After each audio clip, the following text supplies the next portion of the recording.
Hello friends, welcome back to another video. जैसे जैसे इंसानों की उम्र बढ़ती जाती है, मेमोरी प्रॉब्लम और भूलने की कंप्लेंट चिंता की बात बन जाती है, क्योंकि ये सिम्टम एवरीडे एक्टिविटी में इंटरफेरेंस कर सकते हैं। दुनिया के बहुत सारे साइंटिस्ट लंबे समय से ब्रेन को कंट्रोल करने वाली चिप बनाने की कोशिश में हैं। इनका टारगेट है किसी ऐसे टेक्नोलॉजी या चिप को डेवलप करना जो ह्यूमन ब्रेन में फिट हो सके। इस कड़ी में आज हम ह्यूमन ब्रेन के मेमोरीज को कैसे डेवलप किया जा रहा है, इन सब के बारे में बात करेंगे। जानने के लिए इस वीडियो को लास्ट तक देखते रहिए। अगर आप चैनल पर नए हैं तो चैनल को लाइक और सब्सक्राइब करके अपने दोस्तों में शेयर भी कर दें, ताकि आने वाली वीडियो की नोटिफिकेशन आपको टाइम पर मिल जाए। In this wonderful video let's see find out now human brain implants exploring the future of the neuro technology. जैसे जैसे टेक्नोलॉजी बढ़ती जा रही है, इंसानों के दिमाग चकरा देने वाले इन्वेंशन होते रहते हैं।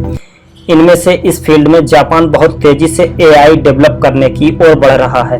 जापान के क्योटो यूनिवर्सिटी के 4 साइंटिस्ट के बदौलत इसको पॉसिबल करने की कोशिश में लगे हैं। साइंटिस्ट ऐसी रियलिटी की तरफ काम कर रहे हैं कि इंसान क्या सोच रहा है ये कंप्यूटर करके दिखाए, सो दैट ह्यूमन की इस वांटेज को इजी बनाया जा सके। हमारे ब्रेन में प्रोसेस विजुअल इंफॉर्मेशन की और बहुत तरह की इमेज और आइडिया दिमाग में टाइम टू टाइम डेवलप होते रहते हैं, बट वह उनके इन्फ्लुएंसेस को ड्रॉ नहीं कर पाते हैं। यह एआई टेक्नोलॉजी ह्यूमन माइंड में क्या चल रहा है उसके ड्रीम को डिकोड करके कंप्यूटर के थ्रू अंडरस्टैंड करने में हेल्प कर सकती है, और विजुअलाइजेशन करके उसकी इमेज या आर्ट को डिजाइन करके नए नए तरीके को डेवलप कर सकती है, सो दैट फ्यूचर में सोचने समझने से ही कंप्यूटर को ऑपरेट किया जा सके। यह एआई बाइनरी पिक्सल ही नहीं, रेदर ऑब्जेक्ट का पता लगाने का भी इंफॉर्मेशन डिकोड करेगी। यह neural network AI idea model human brain proxy की तरह यूज हो सकता है। जापानी साइंटिस्ट ब्रेन कंप्यूटिंग पावर को जोड़ने के लिए इस फील्ड में अकेले नहीं हैं, बल्कि गूगल XER मेरी लू जेप्सन एक ऐसी कैप बिल्ड कर रही है जो ब्रेन में कंप्यूटिंग चिप डालकर टेलीपैथी को भी पॉसिबल बना देगी। आज किसी आइडिया को अंडरस्टैंड करने में टाइम लगता है, चाहे उसके बारे में बात करके या उसे लिखकर, बट टेलीपैथिक ये सब टेम्परेरी बना देगी। फिलहाल हमारा आउटपुट हमारे जबड़े और हमारी जीभ उंगलियों से टाइप तक ही रहा है। अपने दिमाग से बहुत कम आउटपुट का यूज कर पाते हैं। इमेजिन कीजिए कि आप एक फिल्म प्रोड्यूसर या ऑथर हैं। आपने उस आइडिया या ड्रीम को डिजिटल वर्जन या 3D प्रिंटर पर डाउनलोड करने में कैपेबल हैं जो आपने लास्ट नाइट देखा था, तो क्या होगा? इसको पॉसिबल बनाने के लिए जेप्सन कई सालों से इस फील्ड में काम कर रही हैं। अगर टोपी पहनने से थॉट को रीड करना पॉसिबल हो जाता है तो पुलिस क्रिमिनल से सच उगलवा सकती है, और ये अगर क्रिमिनल के हाथ लग जाए तो किसी भी इंसान को मजबूर करके उसके डेटा को चुराया जा सकता है। दैट्स वाई जेप्सन अपने इस टेक्निक को और भी डेवलप कर रही हैं कि जब इंसान चाहे तो ये टोपी काम करे और जब ना चाहे तो ये ना करे। ये कितना हेल्पफुल साबित होगा ये आने वाले वक्त ही बताएंगे। जेप्सन इस मॉडल आइडिया का ड्रीम देखने वाली अकेली नहीं है। दुनिया के बड़े बिजनेसमैन एलन मस्क, टेस्ला और स्पेस एक्स के बाद न्यूरोलिंक नाम की एक कंपनी को लॉन्च किया है, जिसका मकसद है ह्यूमन ब्रेन को कंप्यूटिंग पावर से जोड़ना। जेप्सन मानती हैं Elon Musk silicon nano particles के बारे में बात कर रहे हैं, जो हमारी नर्वस में संपादित होकर हमें सेमी साइबर कंप्यूटर बनाते हैं। अब एलन मस्क की बात आ ही गई है तो इनके प्रोजेक्ट के बारे में भी बात कर लेते हैं। Brain interface technology company Neuralink के CEO एलन मस्क अपने डिफरेंट एडवेंचर की वजह से काफी डिस्कशन में रहते हैं। एलन मस्क की कंपनी न्यूरालिंक ब्रेन में लगाया जा सकने वाला चिप बना रही है। उनकी कंपनी 2022 में ही अपने ब्रेन चिप का ह्यूमन ट्रायल शुरू कर दिया था। इस प्रोजेक्ट की हेल्प से ऐसी टेक्नोलॉजी डेवलप करने की कोशिश की जा रही है जिससे ह्यूमन अपने ब्रेन में सोचकर ही बहुत सारे काम कर सकेंगे। साथ ही ब्रेन चिप की हेल्प से इंसानों के दिमाग को कंट्रोल किया जा सकता है।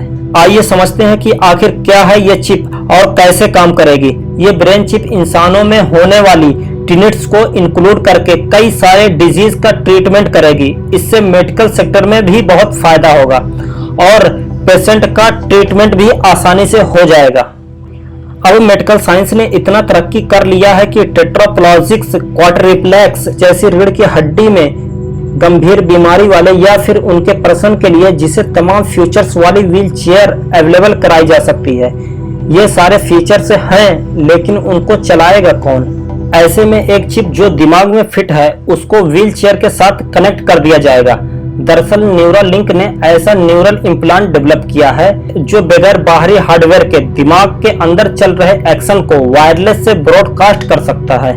इन भाई साहब का दावा है कि ऐसे पर्सन को ताकत देने का मौका है जो चल नहीं सकता है या फिर अपने हाथों से काम नहीं कर सकता है। इस चिप की हेल्प से ब्लाइंड पर्सन भी देख सकेगा और पैरालाइज पर्सन भी डिजिटल डिवाइस का यूज कर पाएगा।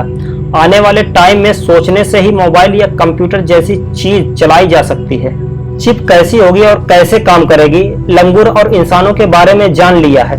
अगर नहीं जाना है तो इस वीडियो में लास्ट तक बने रहें, आगे हम इसके बारे में जानने वाले हैं। अगर आप अभी तक चैनल को सब्सक्राइब नहीं किए हो तो कर लो यार, क्या कर रहे हो? ऐसी इंटरेस्टिंग वीडियो देखने के लिए आइए अब चिप को थोड़ा समझते हैं। न्यूरालिंक छोटे लचीले धागों से जुड़ी एक छोटी सी कंप्यूटर चिप होगी जिसे सर्जरी करके इंसान के माइक्रो स्किल थ्रेड्स को ब्रेन के उस हिस्से में इंसर्ट किया जाएगा जो मूवमेंट को कंट्रोल करती है। चिप में ढेर सारे छोटे छोटे तार होंगे। एक तार इंसानों के बाल के मुकाबले 20 गुना पतला होगा। इन तारों में 1024 इलेक्ट्रोड्स होंगे और जब इस चिप को ब्रेन के साथ लगाया जाएगा तो दिमाग और कंप्यूटर आपस में श्रिंक हो जाएंगे।